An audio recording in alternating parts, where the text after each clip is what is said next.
Dad Perfect Events.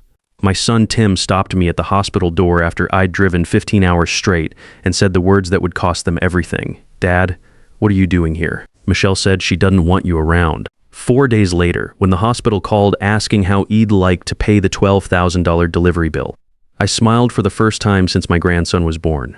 I'm Ted Williams, 58 years old, and let me back up and explain how we got to this moment of karma. 3 weeks earlier, my daughter-in-law Michelle had called me practically glowing through the phone. "Dad, Ted, the baby's due any day now, and we'd love for you to be here when he arrives. You're going to be such an amazing grandfather." I should have known something was off when she started calling me Dad Ted instead of just Ted. After 5 years of marriage to my son Tim, she'd never been that warm. But the excitement of becoming a grandfather for the first time clouded my judgment. At 58, I'd been dreaming of this moment since Tim announced the pregnancy 8 months ago. I live in Phoenix. They live in Denver. 15 hours of desert highways and mountain passes. I packed my best clothes, bought gifts for the baby, and even splurged on a week at a nice hotel near the hospital. This was going to be the most important week of my life. The drive itself was brutal. My back ached from sitting so long, but every mile brought me closer to meeting my grandson. I stopped only for gas and coffee, calling Tim twice to check if there was any news.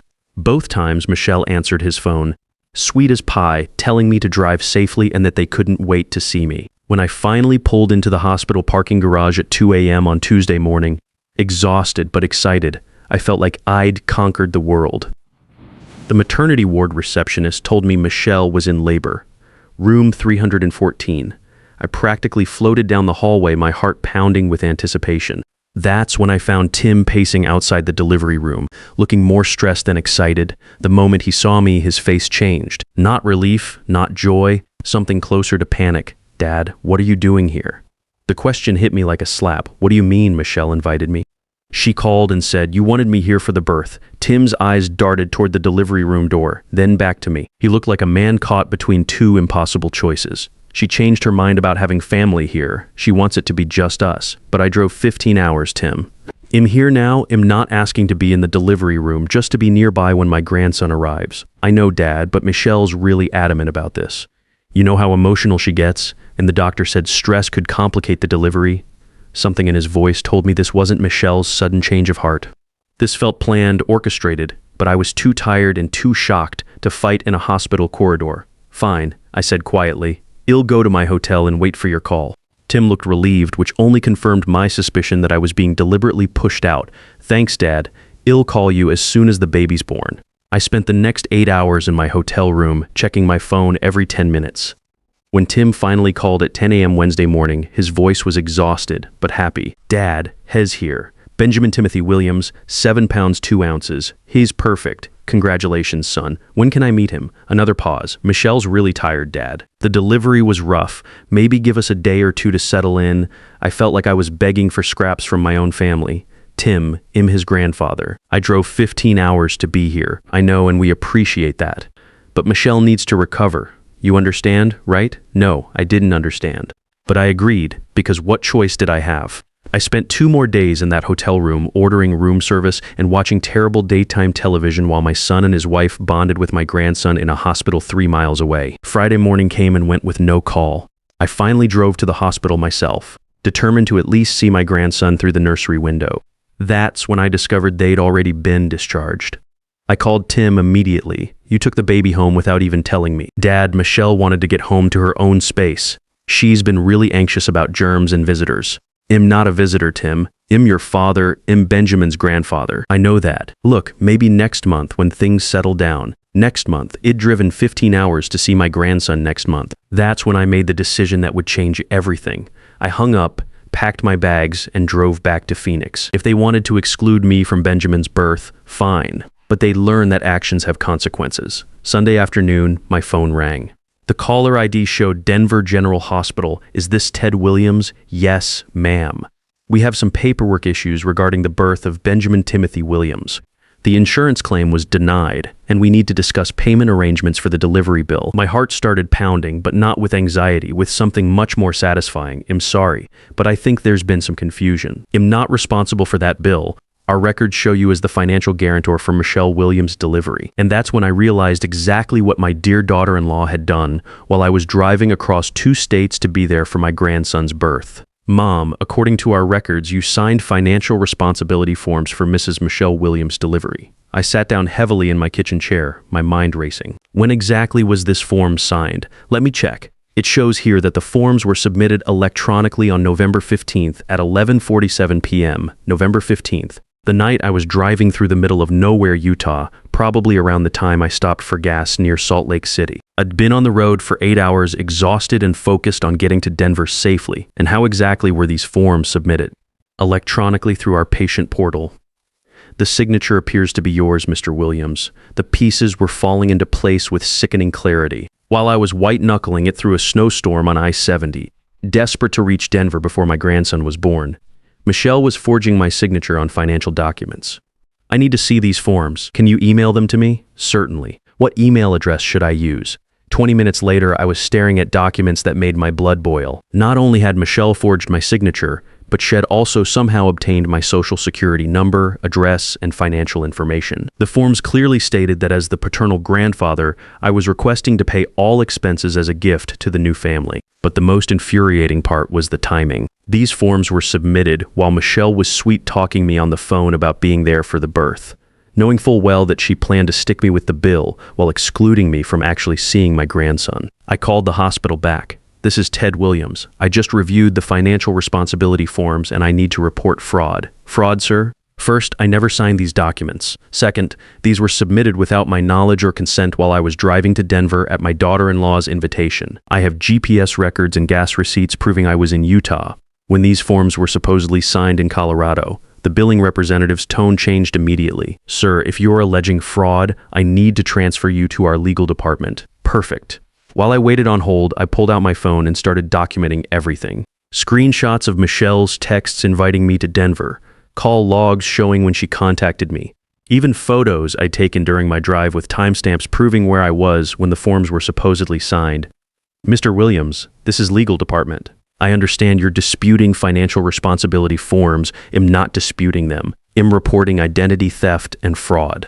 I have evidence that these documents were forged. For the next hour, I provided the legal department with every detail of Michelle's deception. They were particularly interested in the fact that Michelle had invited me to Denver while simultaneously committing fraud in my name. Mr. Williams, this is indeed a serious matter. We'll be filing a police report and turning this over to our fraud investigation team. In the meantime, all charges to your name are suspended pending investigation.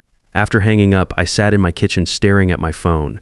Michelle had played this perfectly. She'd gotten me out of the way during the birth, had her private family moment, and planned to stick me with a $12,000 bill as a final insult. What she didn't know was that I'd spent 35 years as a medical billing administrator before retiring. I knew exactly how hospital fraud investigations worked, and I knew Michelle had just committed several felonies. My phone buzzed with a text from Tim. Dad, hope you made it home safely. Michelle's doing great and Benjamin is such a good baby. We'll send pictures soon. Pictures. After excluding me from his birth and forging financial documents in my name, they thought pictures would smooth things over. I typed back, glad everyone's healthy, looking forward to meeting him soon. What I didn't mention was that ID just spent the afternoon ensuring that Michelle's fraud would be thoroughly investigated by both the hospital and local law enforcement. Tuesday morning brought another call from Denver General. Mr. Williams, this is Detective Stephen Bailey with the Denver Police Department. We've been assigned to investigate the fraud case you reported, of course. Can you walk me through the timeline of events leading up to the alleged document forgery? For the next 45 minutes, I provided Detective Bailey with a detailed account of everything that had happened. Michelle's invitation, the 15-hour drive being turned away at the hospital, the subsequent exclusion from seeing my grandson, and finally discovering the fraudulent financial responsibility forms. Mr. Williams, do you have any documentation supporting your version of events? I have text messages, call logs, photos from my drive with GPS timestamps, and hotel receipts proving I was traveling when the forms were allegedly signed by me. Well, need copies of all of that.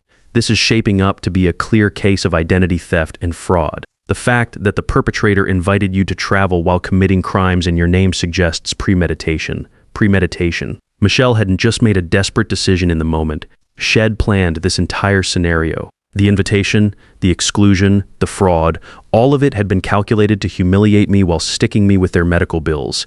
Detective, what happens next? We'll be obtaining warrants for financial records, hospital surveillance footage, and digital evidence from the submission of these fraudulent forms. If our investigation confirms what you've told me, your daughter-in-law will be facing several felony charges. My doorbell rang that afternoon. Through the peephole, I could see a woman in her 30s holding a manila envelope. Ted Williams? Yes. I'm Sarah Collins, investigator with Denver General Hospital's Fraud Prevention Department. I have some documents for you to review. She handed me the envelope and waited while I opened it.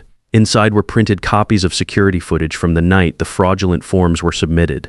The screenshots showed Michelle at a computer in the hospital's family lounge typing on their patient portal system. Mr. Williams, these images were captured at 11:52 p.m. on November 15th, approximately 5 minutes after the financial responsibility forms were submitted under your name. There was Michelle, clear as day, hunched over a laptop in the hospital's waiting area. The timestamp showed I was still 4 hours away from Denver, somewhere in the Utah mountains with no cell service. What happens now? I asked. The evidence is overwhelming. Hospital fraud is a federal offense when it involves identity theft across state lines. Your daughter-in-law is looking at significant jail time and financial penalties. As Sarah Collins drove away, I sat on my front porch watching the Arizona sunset and thinking about how drastically everything had changed. A week ago, I'd been a grandfather driving across the country to welcome my first grandson. Now I was a victim of identity theft with my daughter-in-law facing federal charges. My phone rang. Tim's name appeared on the screen. Dad, what the hell did you do? Tim's voice was shaking with anger, but underneath I heard something else. Fear. Hello to you too, Tim. I'm doing fine. Thanks for asking. Don't play games with me. The police showed up at our house this morning with a warrant. Michelle's been arrested for fraud. They said you pressed charges. I settled back in my porch chair, watching a Roadrunner dart across my front yard.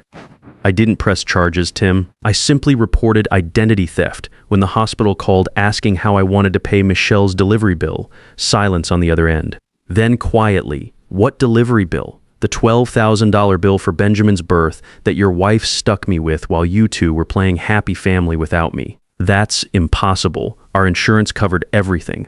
Poor Tim, still so naive about the woman Hed married. Your insurance was denied, son. That's why the hospital called me. Apparently, Michelle made me financially responsible for her delivery while I was driving through Utah to see my grandson, who I was then not allowed to meet. Another long silence. I could practically hear the pieces clicking together in his mind. Dad, there has to be some explanation. Michelle wouldn't do something like that. Wouldn't she? The same woman who invited me to drive 15 hours for the birth, then had you turn me away at the hospital door? The same woman who's avoided every one of my calls for the past week. She's been recovering from childbirth. Tim, she forged my signature on legal documents. There's security footage of her doing it. This isn't a misunderstanding. I heard Michelle's voice in the background, shrill and panicked. Tim covered the phone, but I could make out fragments of their conversation. Michelle claiming it was all a mistake, that Shed only put my name down as emergency contact, that she never meant for me to be responsible for the bills. Dad, Tim came back on the line. Michelle says this is all a misunderstanding. She put you down as emergency contact, not financial guarantor. Tim, I've seen the documents. I was a medical billing administrator for 35 years. I know the difference between an emergency contact form and a financial responsibility agreement. Your wife committed fraud. Jesus Christ. His voice cracked. Dad, what happens now? That depends on Michelle.